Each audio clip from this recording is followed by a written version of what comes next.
Cordelia cruise drugs मामले में आज नारकोटिक्स कंट्रोल ब्यूरो की तरफ से चार्जशीट दायर की गई है कोर्ट में। लेकिन इस चार्जशीट में सबसे अहम बात जो सामने आई है वो है आर्यन खान को क्लीन चिट दिया जाना। जी हां, एनसीबी ने आर्यन खान सहित कुल 6 आरोपियों को क्लीन चिट दी है सबूतों के अभाव में। मेरे साथ शिवसेना के प्रवक्ता आनंद दुबे जी हैं। आनंद दुबे जी, क्लीन चिट जिस आर्यन के जरिए पूरा केस शुरू हुआ था उसी को अब एनसीबी ने क्लीन चिट दी है, कैसे इस पूरे मामले को देखते हैं? पहले प्रतिक्रिया आपकी। हम पहले दिन से कहते आ रहे हैं कि एनसीबी ने अपनी गरिमा खो दी है। एक लड़के को आप पकड़ते हैं, 28 दिन जेल में रखते हैं, अंत में चार्जशीट में उसका नाम नहीं होता और कोर्ट उसे बाइज्जत बरी कर देती है। लेकिन क्या उसके आत्मा पे लगा दाग कभी धुलेगा? नहीं धुलेगा। एक अधिकारी समीर वानखेड़े एक रेड करता है इसलिए कि मामला हाई प्रोफाइल लोगों से जुड़ा है। क्या यह धनुगाही का मामला था? क्या किसी को पर्सनली शोषण करने का मामला था? हमने तो सुना था कि सीबीआई, इनकम टैक्स और ईडी का दुरुपयोग होता है, लेकिन जब एनसीबी का भी दुरुपयोग या उपयोग अपनी सुविधा के अनुसार सरकारें या अधिकारी करने लगते हैं तो बड़ी पीड़ा होती है। गुजरात में करोड़ों रुपए का ड्रग्स पकड़ा जाता है। एनसीबी क्या कर रही है, क्या मामला है? एक प्रेस कॉन्फ्रेंस एनसीबी की तरफ से नहीं होती। और आर्यन के मामले में जिस प्रकार से आर्यन को घेरने की कोशिश की गई, जैसे लगा कि उससे बड़ा कोई आतंकवादी इस धरती पर नहीं है, और अंत में वो बाइज्जत बरी होता है। लेकिन मैं फिर दोहरा रहा हूं कि 28 दिन जो जेल में रह ले और बाद में वो निर्दोष हो, पूरी जिंदगी वह बिताए गए कष्ट की मूल्य कोई दुनिया का अधिकारी चुका नहीं सकता, कोई संस्था चुका नहीं सकती। तो मैं आपके माध्यम से माननीय प्रधानमंत्री जी से निवेदन करूंगा कि आप ऐसे अधिकारियों को कड़ी से कड़ी सजा दें। ऐसी संस्थाएं जो बिना किसी सबूत के किसी को पकड़कर सजा देने तक की बात कर दे और बाद में वो विफल हो जाए, असफल हो जाए, ऐसे संस्थाओं पर भी मॉनिटरिंग की जाए, उनमें भी फेरबदल किया जाए, उनमें भी बहुत सारे बदलाव किए जाएं, ताकि कल कोई और आर्यन न बन सके। क्योंकि एनसीबी की तो रेड हमेशा हो जाएगी। अरे भाई, कोई भी बहुत बड़ा हाई प्रोफाइल व्यक्ति दिखा, उसको पकड़ लो, 10-5 दिन जेल में रख दो, बाद में कहो कि इनके पास से तो कुछ मिला ही नहीं। तो यह जो एक कुप्रथा समाज में शुरू हो रही है, इस पर केंद्र सरकार अंकुश लगाए और कहीं न कहीं ऐसी घटना दोबारा समाज में न घटे, ऐसी शिवसेना की डिमांड है। सर, ये अक्टूबर की बात है 2021 की, और करीब 1 महीने तक जिस तरह से पूरा माहौल बना था, आर्यन खान हो, अनन्या पांडे हो जिसको पूछताछ के लिए बुलाया गया, आर्यन खान के साथ बहुत सारे और लोग भी थे जुड़े हुए जिनको पूछताछ के लिए बुलाया गया, उन्हें अरेस्ट भी किया गया।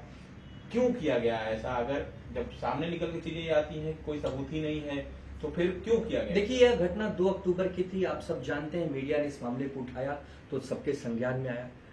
जिस प्रकार से गवाहों को साथ में रख के उनका उपयोग या दुरुपयोग किया गया, मैं समझता हूं कि यह धन उगाही से रिलेटेड मामला है। इसकी जांच होना बहुत अनिवार्य है।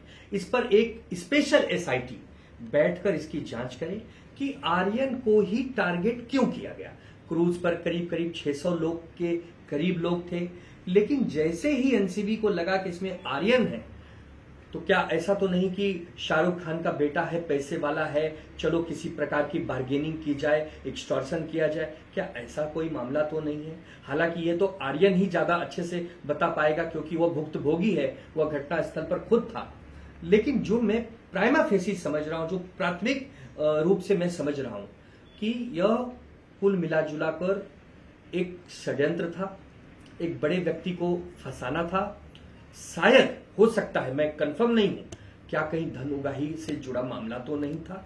तो यह सब जब समीर वानखेड़े की इंक्वायरी होगी, जब उनसे पूछताछ होगी, उस गवाहों से पूछताछ होगी जो उस समय घटनास्थल पर मौजूद थे, तो बहुत सारे जो पुराने जो इसके अंदर जो छुपे हुए रहस्य हैं वो बाहर निकलेंगे। शिवसेना ये मांग करती है कि समीर वानखेड़े की जांच होनी चाहिए। 100% जांच होनी चाहिए भाई। समीर वानखेड़े वह अधिकारी थे जो इस पूरे प्रोजेक्ट को लीड कर रहे थे। अब अगर आप लीडर हो और आप मिसगाइडेड हो, आपको कोई भी आके इंफॉर्मेशन दे रहा है कि आर्यन के पास ड्रग्स है और आप आओ न देखते हो, न ताव देखते हो, आप खुद पढ़ते हो उसके ऊपर, तो आपका विवेक और बुद्धि कहाँ चला गया? आप एक IRS अधिकारी हो, आप एक सक्षम अधिकारी हो, इसके लिए आपको उस कुर्सी पर बिठाया गया है, और आप इतनी बड़ी गलती करते हो कि एक लड़का जिसका भी आगे बहुत पूरा भविष्य है, उसको वो ड्रग्स लेता है, वो ड्रग्स की खरीद बिक्री करता है। ऐसे जब आरोप आप लगाते हो और अंत में कोर्ट कहता है कि नहीं, ऐसे कोई सबूत नहीं है और ये बाइज्जत बरी हैं, तो आप सोचिए कि किसी का जीवन कैसे आप नष्ट करते हो। समीर वानखेड़े का ट्रांसफर किया गया, अभी तक कोई कार्रवाई उनके खिलाफ नहीं हुई। बाकी जो अधिकारी थे उनके खिलाफ कार्रवाई तो हुई, ट्रांसफर हुआ, सस्पेंड किया गया, लेकिन समीर वानखेड़े को सिर्फ ट्रांसफर करके मैं वही कह रहा हूं ना कि आप बड़े अधिकारियों का ट्रांसफर कर देते हो। कल दिल्ली में इतनी बड़ी घटना घटी, खेल के मैदान के IAS अधिकारी दंपत्ति और कुत्ते वाला खेल, उनको आपने लद्दाख और अरुणाचल भेज दिया।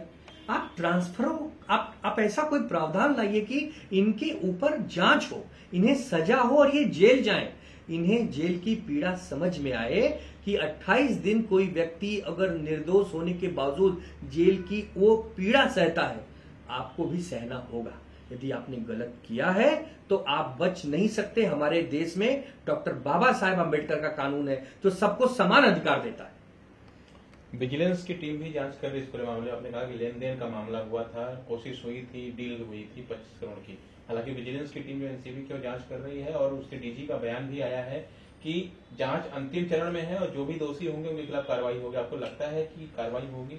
मैं उम्मीद करता हूं। मैं इसीलिए पहले ही कहा कि मैं केंद्र सरकार से रिक्वेस्ट करूंगा कि आप महामहिम हैं, आप सर्वोच्च हैं, आप मॉनिटरिंग करिए, ये सारे एजेंसीज आपके अधीन हैं।